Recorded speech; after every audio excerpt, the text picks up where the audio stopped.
थेंब मिळणार नाही। आमची काही मंडळी आमचीच भावकी आम्हालाच विरोध करायला लागली। आले नाहीत आज मोर्चा, तुम्ही ओळखून गेला असेल कोण आहे ते। आम्हाला काही करायचं नाही, पण आम्ही आमचा हक्क सोडणार नाही। आमचा हक्क आहे कयादूवरती बांधारे झाले पाहिजे, नंबर 1। नंबर 2, आमच्या या कयादू इसापूरच्या जो उजवा आमचा कॅनल आहे त्या कॅनलला मायनर 1 ते 17 हे पूर्ण बंद पडले। का आम्हाला तुम्ही हिंगोली जिल्ह्यात जमिनी आमच्या, घरदार आमचे, आम्ही बर्बाद झालो आणि पाणी मात्र खाली चाललं जातंय।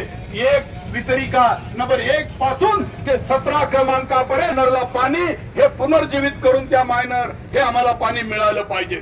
आणि आमच्या जिल्ह्याचे जे काही 57 प्रस्थापित योजना आहेत, साठवण तलाव आहेत, त्याच्यामध्ये कळमनुरीच्या आहेत, त्याच्यामध्ये शेनगावच्या